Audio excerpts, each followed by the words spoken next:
Hi, everybody. Thank you for joining us tonight where we have Dr. Dusty Jessen. First, I want to thank Steve from Alternative Communication Services for providing CART this evening. Thanks so much, Steve. Dr. Jessen is an audiologist in a busy ENT office and has done so for the past 13 years.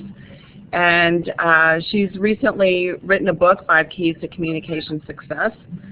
This is not a book signing or a book sale tonight, but she wants to talk about those 5 keys. As we know, it's great to have hearing aids and cochlear implants, but without successful communication, it's very difficult. So without further ado, Dusty, welcome. Thank you for presenting.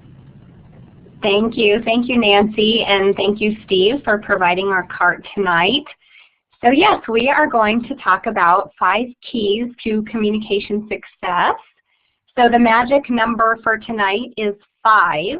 Just to give you a brief overview of what we'll be covering, I'm going to give you 5 facts, and then I'll give you 5 keys, and then I will conclude by giving you 5 gifts.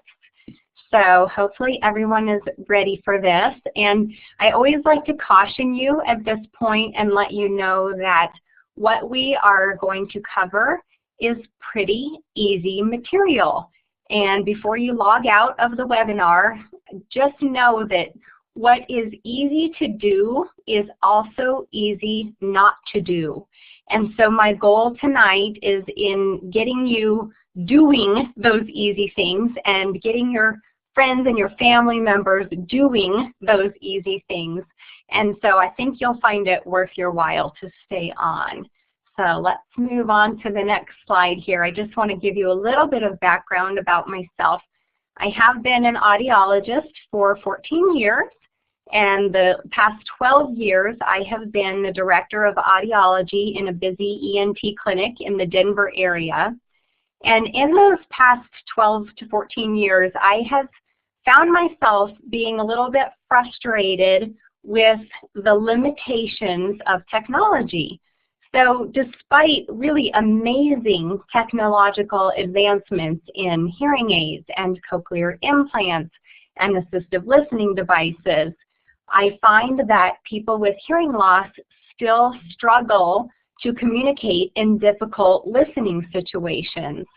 And it's really been my patients who've taught me that there's much more to coping with hearing loss than a fancy pair of hearing aids. And that is what prompted me to write and publish the 5 Keys to Communication Success in 2013. And that is what I have been traveling around the country and talking about for the past 2 years. And I've been talking with service groups and also presenting to audiological associations around the country because I feel like this information is necessary for audiologists and hearing care providers to really understand that they need to be presenting this information to their patients, not just focusing so much on the hearing aids and the cochlear implants and the technology. So as you can see from these pictures here, the bottom 2 pictures, apparently I use a lot of gestures when I'm speaking, and so if I can make it through the next hour without knocking my laptop off of the desk, it's going to be amazing. So hang with me here. Okay, so the magic number is 5, remember. So we'll start with 5 quick facts that many of you are probably already aware of. So the first fact is that 20% of Americans have hearing loss. And then of course that percentage gets bigger as we get older. So 30% of people who are age 65 and older have hearing loss. And then that number jumps up to 50% of people who are 75 and older. So this is a very, very common thing that we're dealing with here.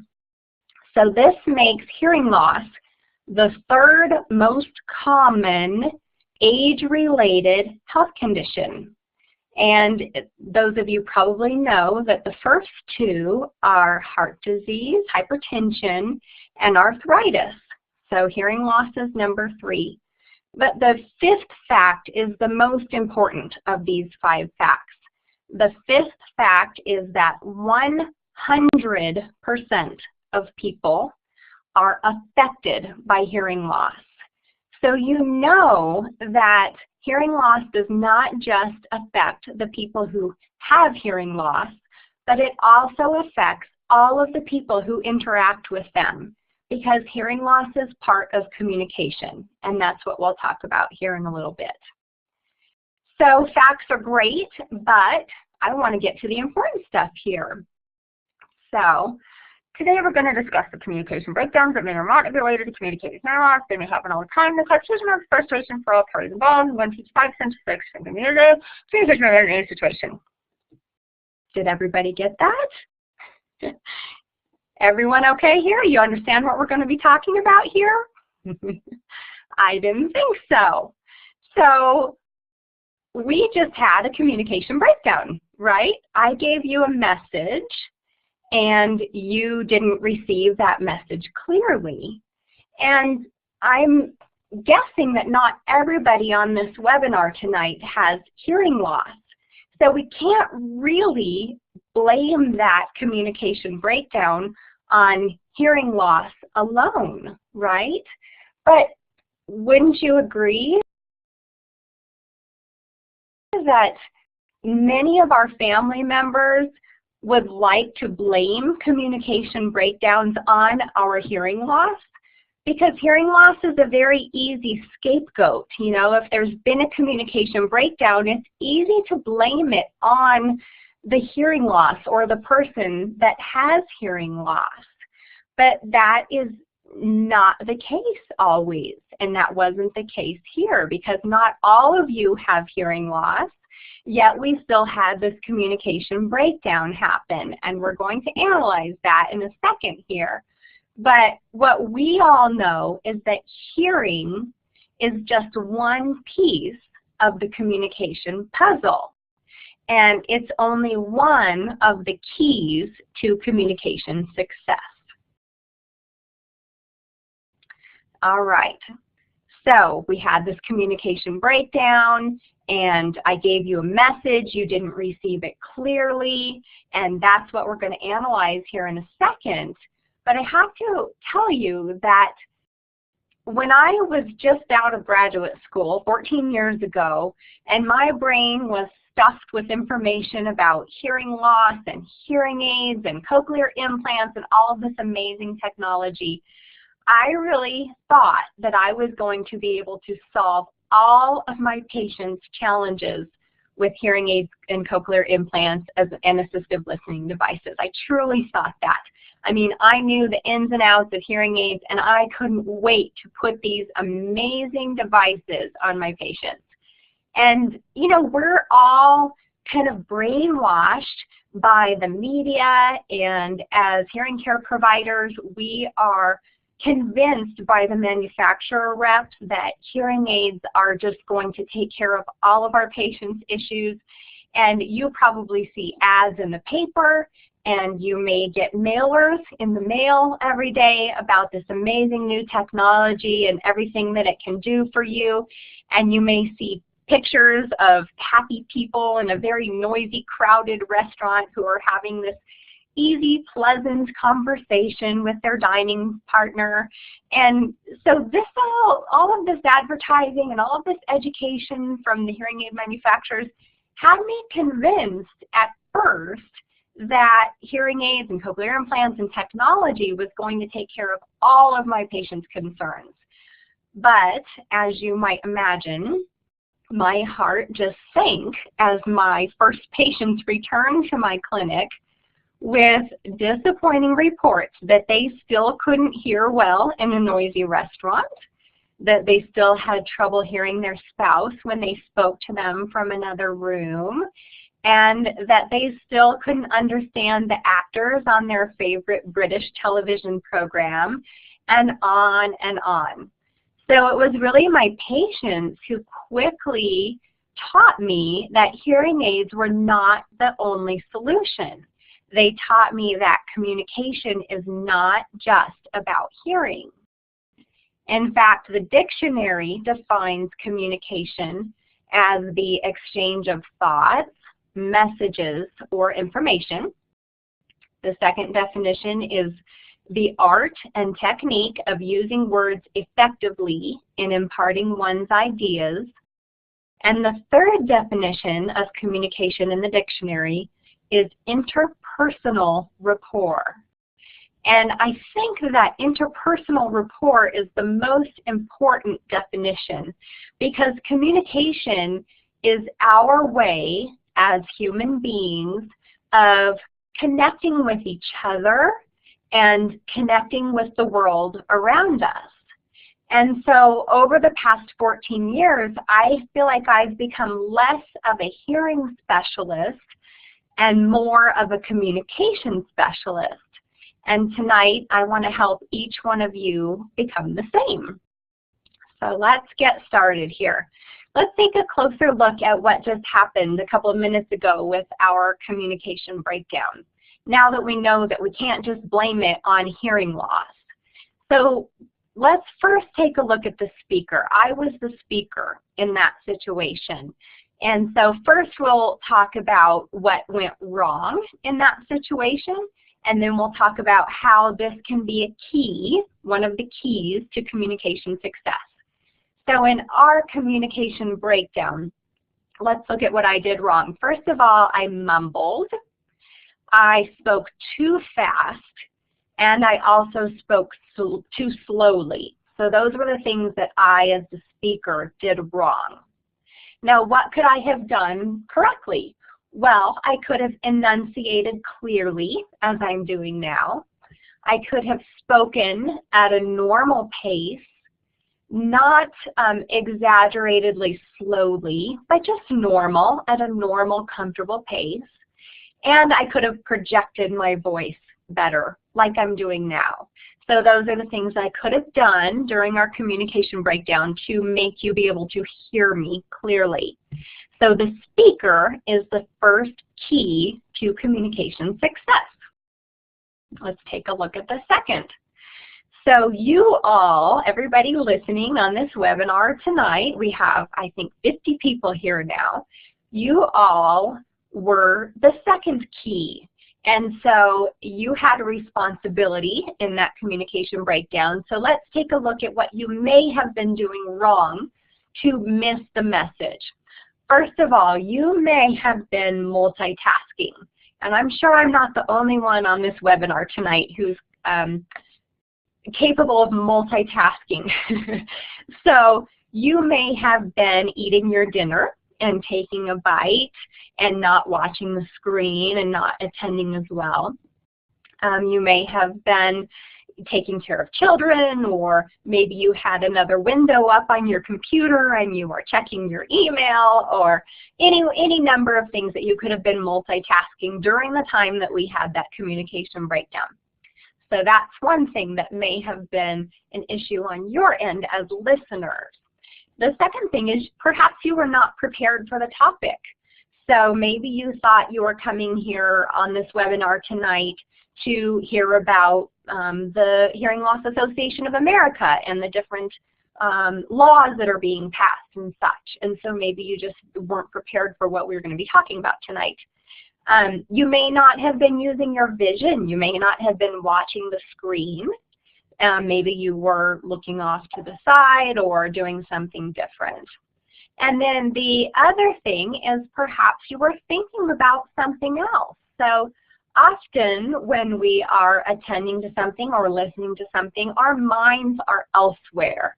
And so maybe that was part of what was going on tonight. Now, I'm obviously giving this to you as an example because I did a lot of work to try to create that communication breakdown, and you were probably all listening attentively, but this is just an example. So what you could have done as listeners, your second key to communication success is the listener. And you could have been attending to the webinar only, so not multitasking in any way. That would have given you a better chance of hearing what I was trying to communicate to you in that situation. And you could have been very prepared for the topic.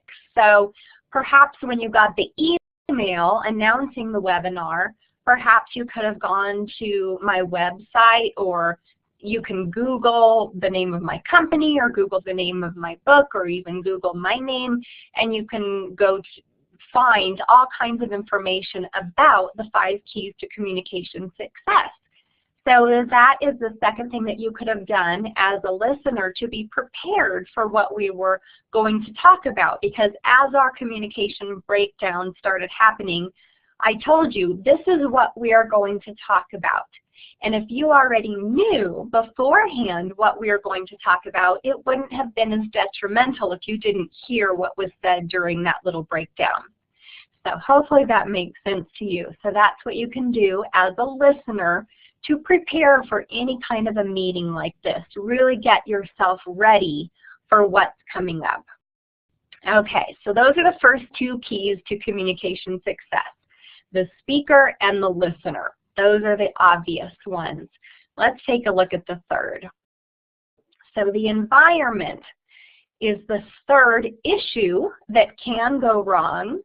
So in our communication breakdown, perhaps the environment was an issue. Perhaps you had background noise in your area. Maybe you had a dishwasher running, or a TV going, or a radio on, or maybe you had other people in the room who were talking, and maybe those noises were interfering with what I was trying to share with you.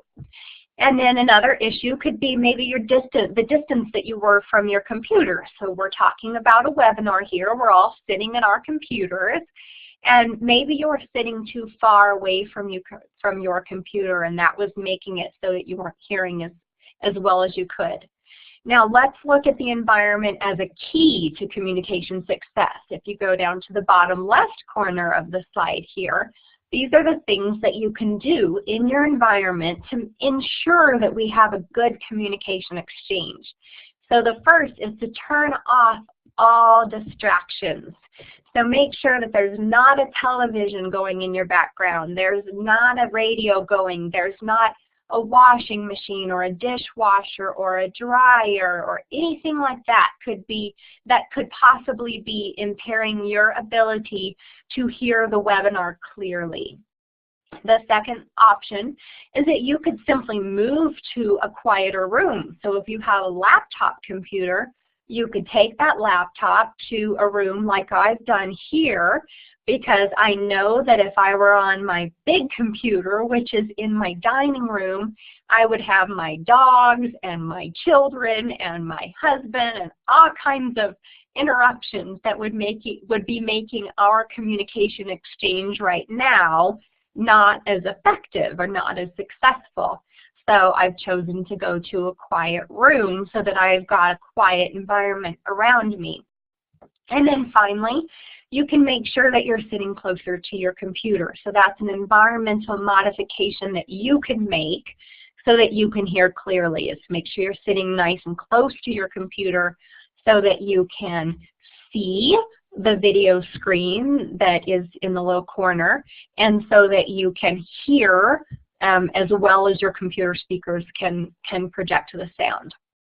So that's the third key to communication success, is the environment. All right, let's take a look at the fourth. So the fourth issue that could have gone wrong is technology.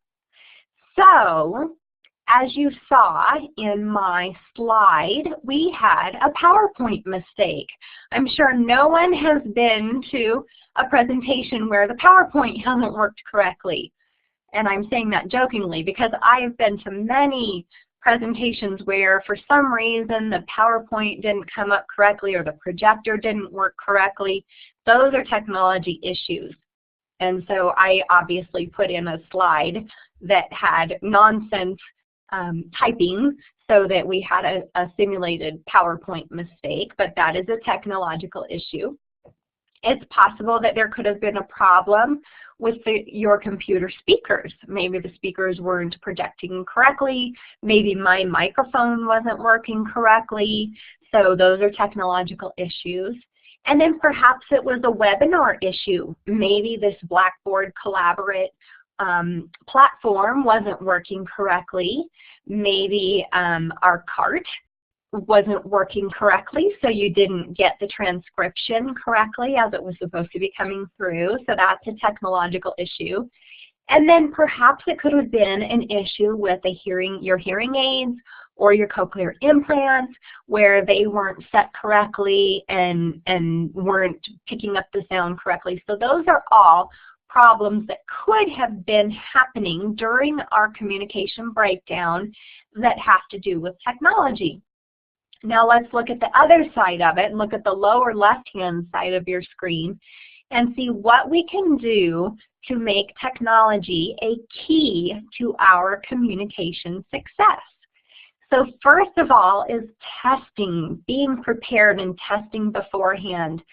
So in order to make this webinar run smoothly, Nancy and I met beforehand and we made sure that my voice was coming through clearly, that the picture was coming through clearly, that the lighting was good. So we were testing the technology to make sure that this webinar platform was working correctly. Secondly, you can make sure that you choose a computer with the best possible sound quality. So if you have the option of using your PC that may have great speakers connected to it, versus your laptop that just has the laptop speakers connected, then you would want to choose your PC if that was in an environment that's conducive to good hearing. So this is an example of choosing the best technology to have the best communication exchange for this webinar situation. Now let's talk about your hearing aids or your cochlear implants for those of you who have these technology options. So you would want to make sure that you are wearing your hearing aids, that you are wearing your cochlear implant or implants, and that you had them set to the appropriate program for this kind of situation. This is probably one where you would have them in program 1, which is just your all-around setting. But if you had background noise, you would want to set them to the appropriate program that blocks out the background noise and focuses on the sound in front of you.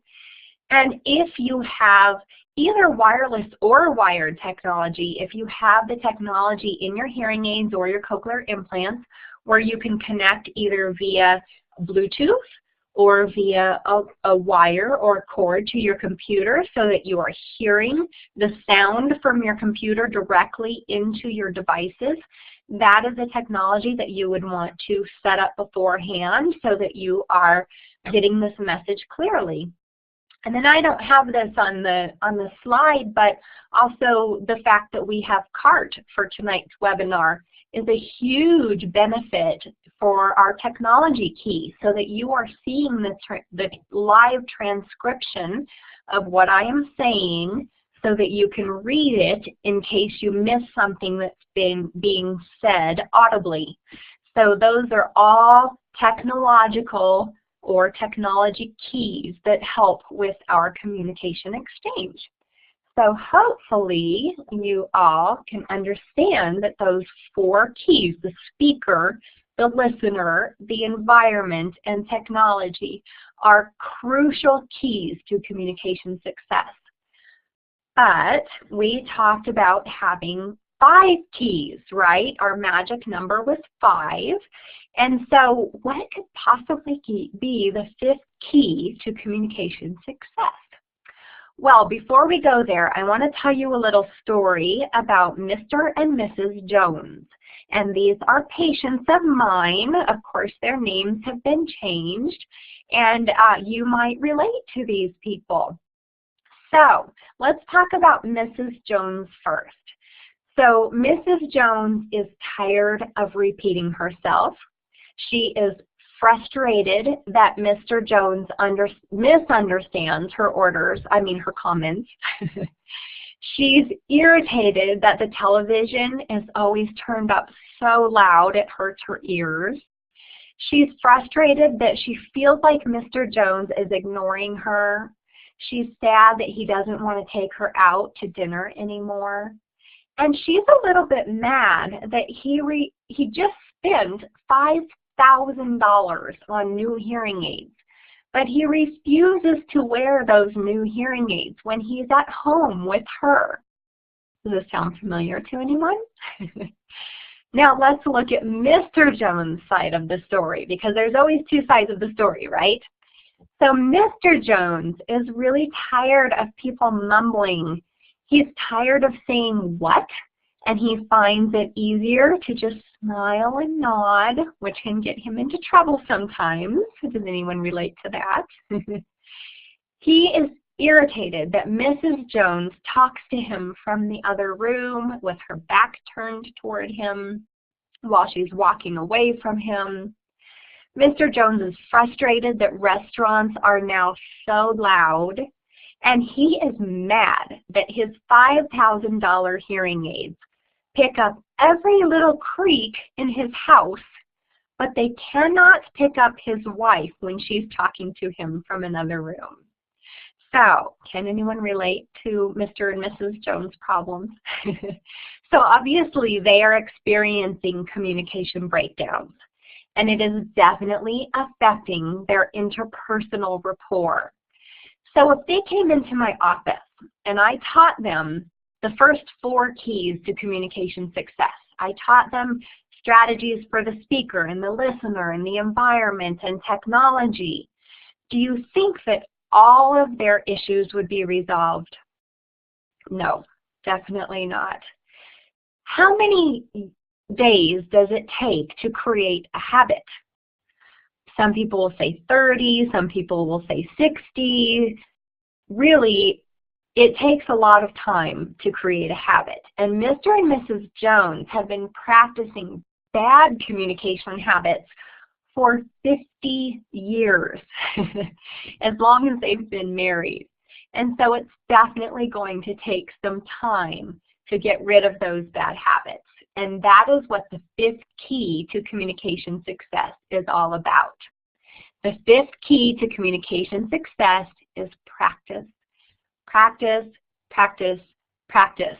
And it takes both the speaker and the listener practicing for days and weeks and sometimes even years until those good communication habits become their habit, become the new norm in their relationship, become the new way of life.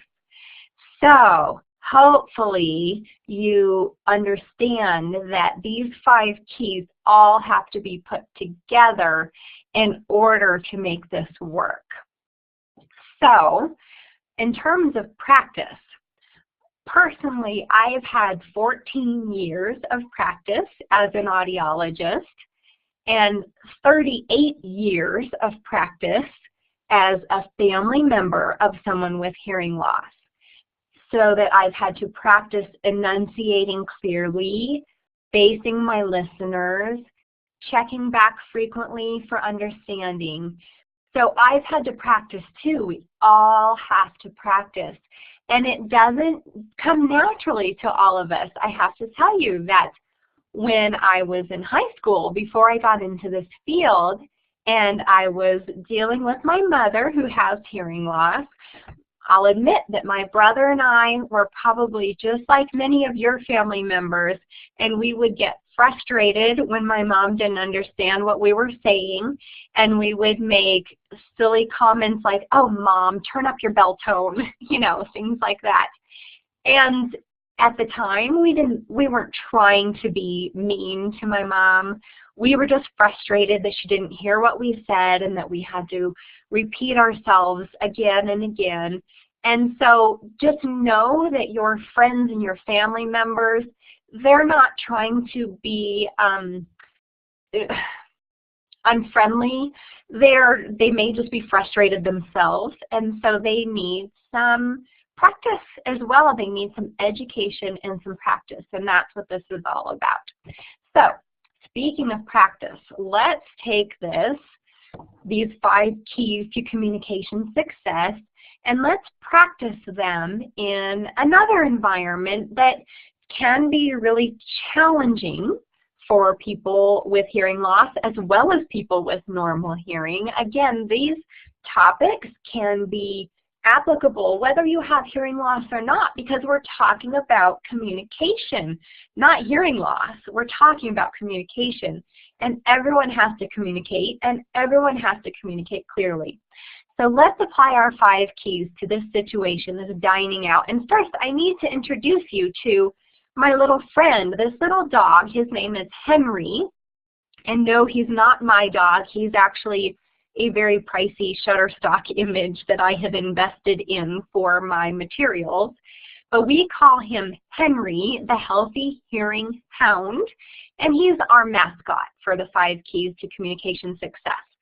So here is Henry dining out, and let's take a look at his 5 keys. So first of all, if you find yourself dining out as the speaker, it is very important for the speaker to look at their listener. It's important for them to enunciate clearly, and that doesn't mean over-enunciating. Have any of you ever had people do that to you? And it's very annoying. So it just means enunciating naturally and clearly.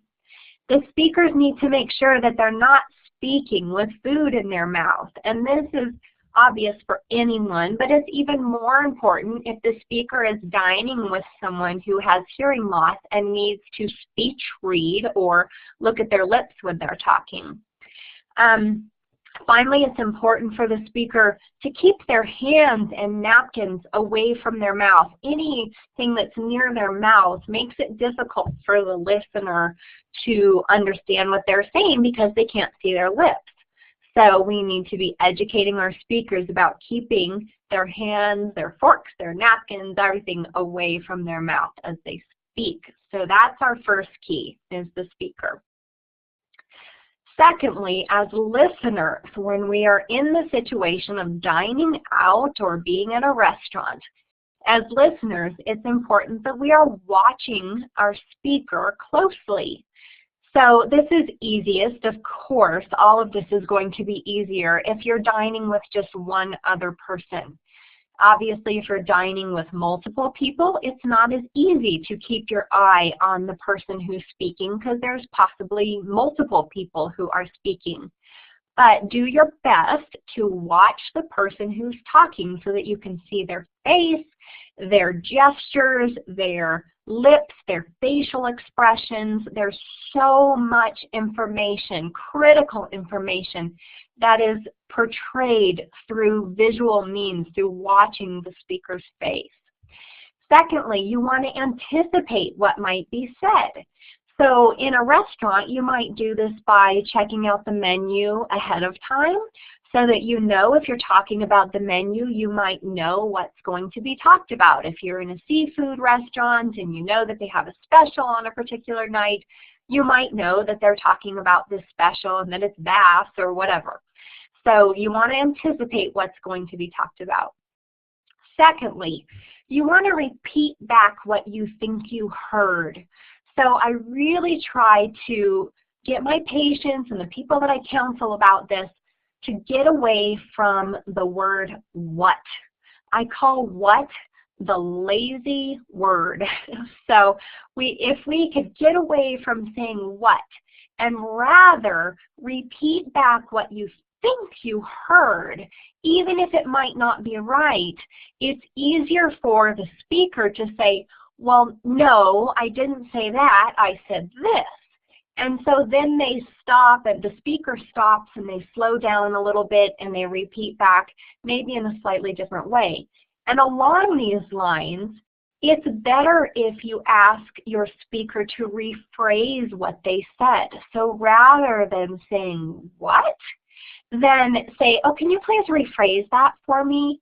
And just the fact of asking them to rephrase is going to make them stop for a second and think and slow down a little bit, so that rather than saying the same fast, garbled sentence over again, they're gonna have to think and say it in a slightly different way that's going to be easier for you to understand.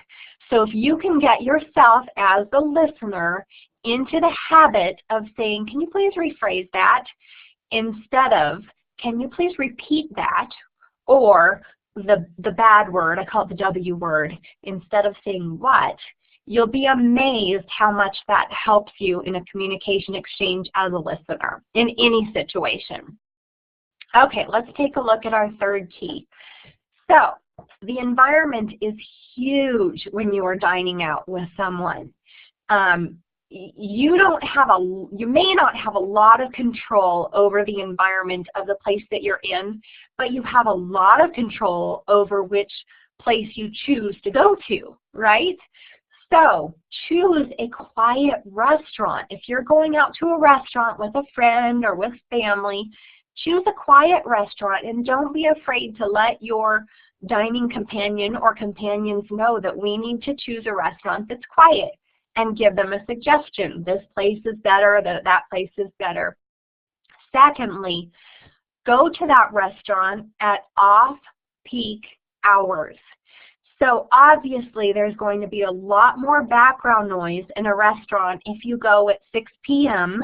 at the peak of dinner time versus if you go at 4 p.m., which is considered, I guess, late afternoon, or maybe if you go at 7 p.m., which is after the dinner rush. There'll be fewer people in the restaurant and less background noise to deal with. So really let your companions know that it's very helpful for you if you can go at those times versus the peak hours of, say, 6 o'clock for dinner or noon for lunch or 8 o'clock for breakfast. So don't be afraid to request that you go at a little bit of a different time. Finally, choose a booth or a corner table at the restaurant. Obviously, booths are going to be a little more private. There's going to be a little less background noise that you have to deal with. If there aren't booths in the restaurant, then it's better if you sit in a corner so that you have walls around you rather than tables around you.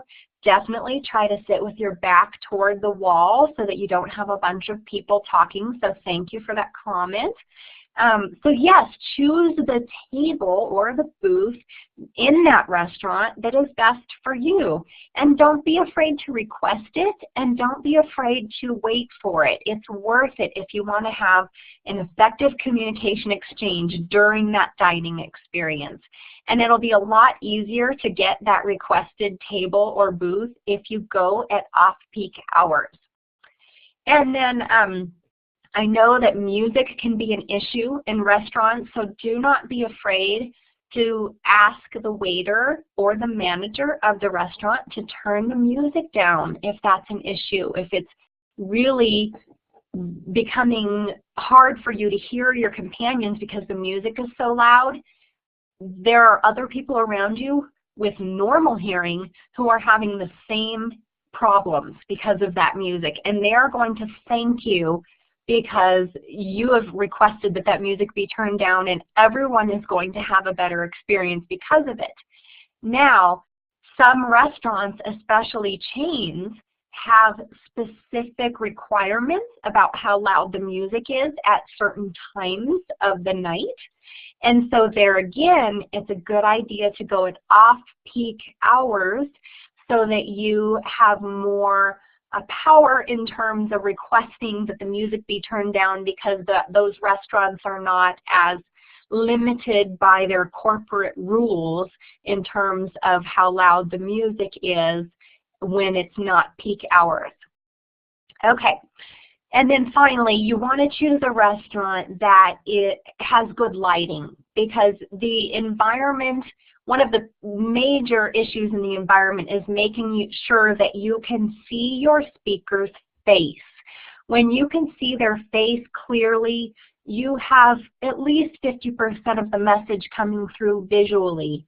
And so it's really important that you can see their face. And if you're in a very dark restaurant, is as romantic as it might be, it's going to be tough to see your speaker's face clearly. And so choose a restaurant that has good lighting, and also try to be sure that you have, that there's not sunlight behind your speaker. If you're sitting next to windows and the sun is shining right in through the window, and so that you're kind of blinded by the sunlight so that you can't see your speaker's face, then switch places with them. And that way, if you're sitting next to the window, then your speaker is going to be, their face is going to be in the sunlight. So just kind of watch these things in the environment, and you'll be amazed how much they help you. Okay, let's talk about our fourth key, which is technology.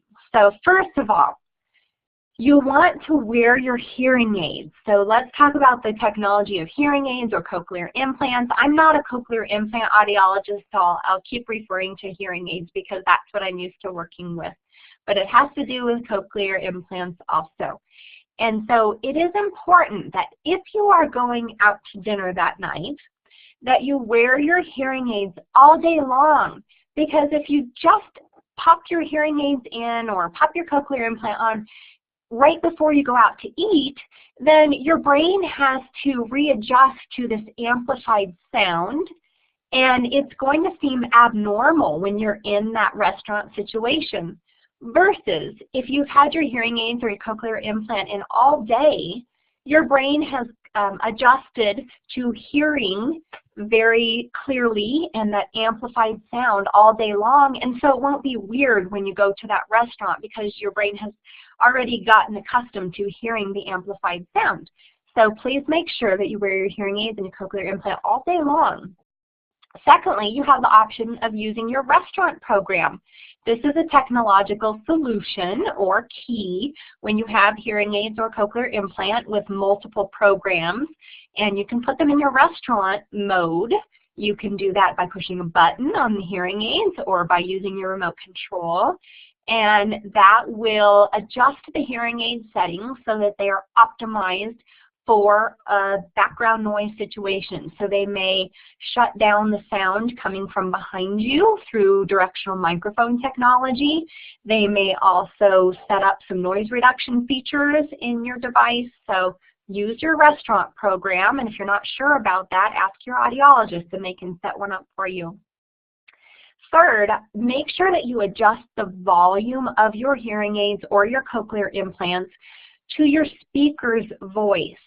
Often I have patients come in that say they have trouble hearing in a restaurant, but I find out that it's because they have turned their volume down to get rid of the restaurant noise, and they've turned the volume down so far that they can no longer hear their speaker. So I always make sure that people understand that, look, people with normal hearing hear all of that background noise also. It's just, it's there. Whether you have hearing aids or not, it's there. So where you need to adjust your volume is so that you can hear your speaker's voice. So adjust the volume so that you hear your speaker's voice clearly.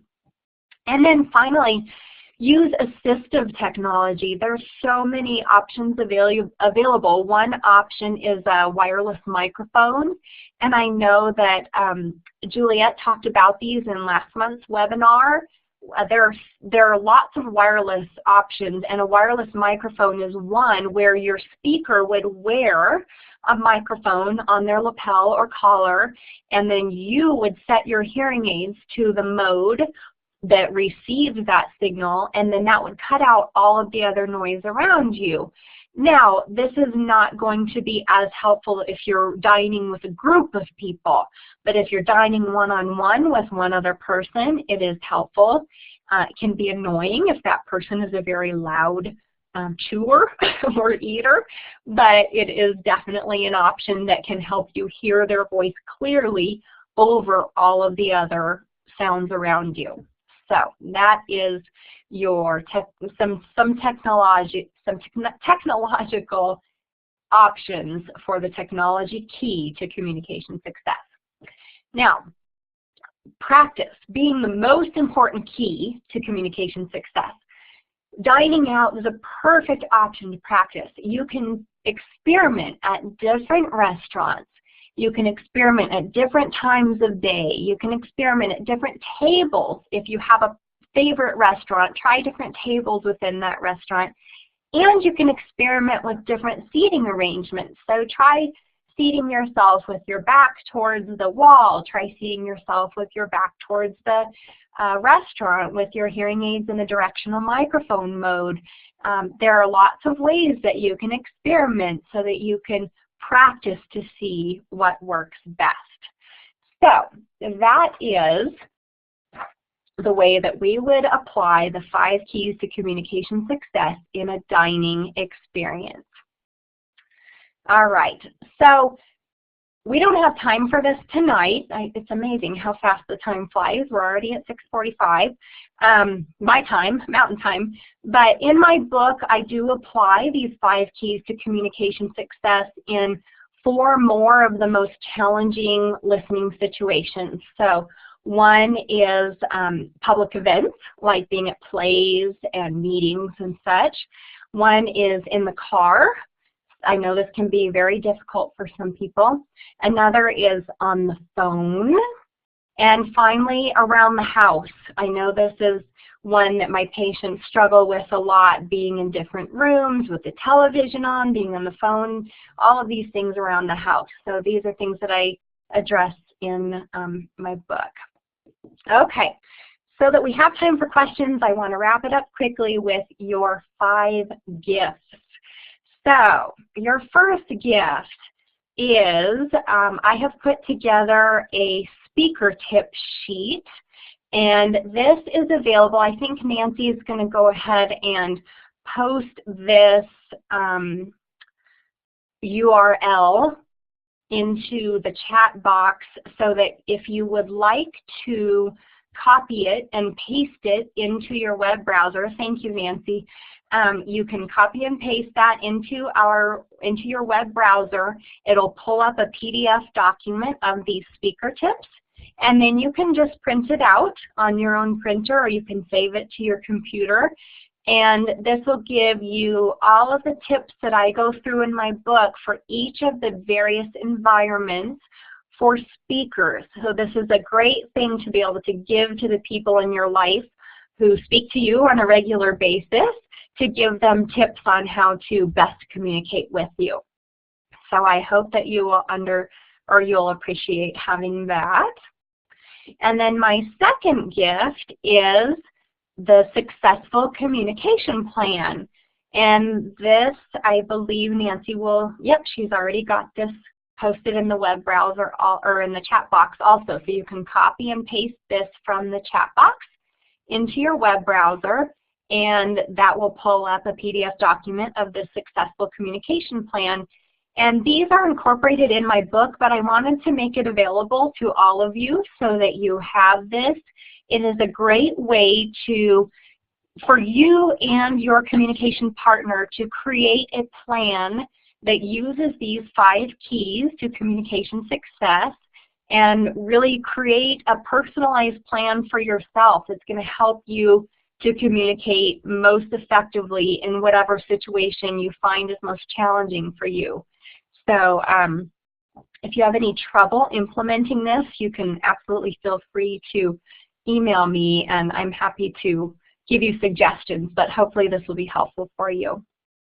Okay, my third gift to you is a 1995 personal computer. No, I'm just kidding. This old-fashioned personal computer is my representation of my newsletter. So I do put out a bi-monthly newsletter that talks about applying the 5 keys to communication success to some situation, and I just give information about effective communication strategies. And so if you would like to receive that bi-monthly newsletter, you can just go to my website at cuttothechasecommunication.com, and you'll see right there on the home page there's an orange bar in the middle that says sign up for our free newsletter. So if you would like to receive that, you can feel free to do so. And then my fourth gift to you, this is the one I'm probably the most excited about. So I call these Henry's Successful Communication E-Tips. So this is little Christmas Henry giving you these gifts here. Christmas in February. So these are weekly e-tips that are delivered to your email inbox once a week. And these go over the concepts that I've talked about today and that I talk about in my book, The 5 Keys to Communication Success, and they apply them in many different environments. So this is just an example here. This is an example that of one that I've recently done about communicating effectively in the great outdoors, because so many people are very outdoorsy, and sometimes being in the outdoors is tough for people with hearing loss. And so I give little tips. So each e-tip incorporates a listener, or one of the 5 keys, a speaker tip, a listener tip, an environmental tip, and a technology tip. It also includes a homework assignment that gives you a little kind of task so that you can implement that tip into your life. And it gives you a quick hearing aid tip so that you may know these things, you may not, but some people like little reminders about taking good care of their hearing aids, some features that their hearing aids may have that they hadn't known about. The coolest thing about these e-tips is that it's very easy to forward them to a friend. So for those people in your life who maybe you've tried to impart some of this information, you've tried to tell them about how to communicate effectively with you, and maybe they're just not hearing it and you're tired or you're embarrassed to tell them in person, this is a great way. You can just hit the little forward button and send it to their email. And it's just a nice educational piece for them. You can share it on Facebook for those of you who are Facebook people. You can tweet it for you tweeters. And so it's just a nice way to share these. These are $29.95 for a year's subscription. So each week for less than 60 cents, you get this little e-tip that you can share with everybody in your life who needs this education. And every single person who subscribes to the e-tips gets a free book. I send you one of my 5 Keys to Communication Success handbooks so that you really get the big picture before you start receiving those e-tips. And if there are people out there who are not interested in the e-tips but would like to order the book, this is the website. Thank you, Nancy, for ordering the books. They can be ordered on Amazon as a print book or as a Kindle book, as a Nook book from Barnes & Noble, and as an iBook from Apple. So those are my gifts to you today. I'm not trying to sell you anything. I just really want you to use these 5 keys and use them in your life, and I want you to easily be able to share them with your friends and your family members and your coworkers so that you find much relief in your communication exchanges, because obviously hearing aids can't do it all for us. And so my hope is that the 5 keys, the speaker, the listener, the technology, the environment, and the practice will just become a regular part of your life, and that it's easy for you to share those with the people who are most important to you, who you're building that interpersonal rapport with in your life. And I want you to really be proactive and go out there and be an advocate, not just for hearing loss, but for effective communication, because this applies to everybody. And it's not only going to make your life easier, but the people around you are really going to thank you for teaching them these strategies that's going to reduce frustration and really improve all of their relationships. So with that, I am going to pass it to Nancy. Thank you again so much, Dusty. This is great information. I have a couple questions. One from Kate is about communication breakdowns for conferences, lunches, business lunches, that kind of thing. And I did ask her to clarify whether or not the people in the room knew that she had hearing loss. And she said most of the people she works with does, but she works for a large corporation of 700 plus people. So when somebody's giving a report to all employees, it's difficult for them to understand or know that she has hearing loss. So how would she handle that? Okay, that's a really great question. I actually have a patient who is in the same situation as you, and she is also a technical editor. She's the one that edited my book, and so she's had a lot of input into this, and in the next revision we are going to include an entire section about coping with hearing loss and applying the 5 keys to communication success in the workplace, because this is obviously an issue for many people. I think, like you said, Nancy, making sure that the people that you're in the meeting with are aware of your hearing loss, if you're comfortable with that, is important. Applying those 5 keys as well as you can. So is the speaker in the room aware that you need to see their face? Go ahead and talk to them ahead of time and make sure that they know that you need to see their face. It'll let them know that they cannot be turning their back toward their audience and looking at maybe their PowerPoint presentation when they're talking, and so hopefully they'll put a little more effort towards facing the audience when they're speaking. As the listener, your job is obviously to just make sure that you've done all your research before any kind of a meeting or a conference that you have. What is the topic? What is the agenda? What's going to be talked about? Just really anticipate as much as possible. And then third, in the environment, if you can shut the door, if there are outside noises happening in the hallway, shut the door so that your conference room is closed out from those noises. If there's any kind of a fan going, go ahead and be proactive and turn that fan off, even if it's 100 degrees in the room. People probably won't even notice it. So decrease the background noise as much as possible and seat yourself where you can possibly hear the best. So if there's one speaker, then seat yourself closest to that speaker. If there's going to be lots of people speaking, make sure you're kind of in the middle of the table where you're not going to be far from one of the speakers. And then the technology, if there is one speaker, and if you have hearing aids or a cochlear implant, use your companion microphone. Give that companion mic to the speaker. Explain to them that this is going to help you hear them better. They'll clip it right on their shirt, or use a directional microphone program so that you can really have your hearing aids or your cochlear implants focused in on the direction that your head is facing. So really just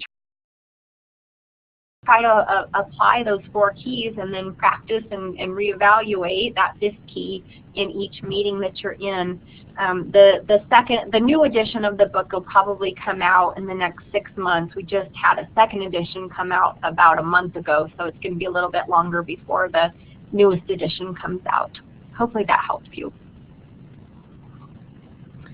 I just wanted to comment that the session tonight is being recorded.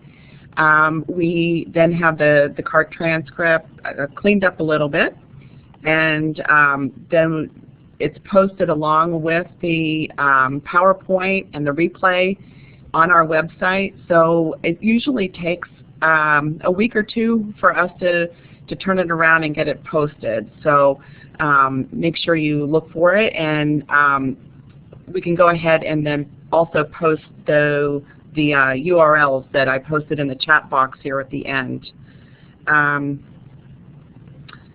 Okay, I think that was all the questions, but I might also say to Kate, chances are if there's 700 or more people in the room, you're not the only one with hearing loss, and maybe you could request CART for the CEO's report. And maybe that would help you and so many others in the room. Just a thought. Thank you so much for presenting tonight, Dusty. I don't think I see any other questions. So thank you again, and thank you, Steve, for providing excellent CART this evening. Don't forget, mark your calendar for the 3rd Wednesday of every month when we produce the webinar. And if you go back to that schedule page, there's a link where you can just tell us your thoughts on the webinar by completing the survey. There's a link right on that page to a survey in SurveyMonkey, and I'd appreciate any feedback on the webinar. So thank you, everybody, for attending tonight. Thanks again, Dusty and Steve. Thank you.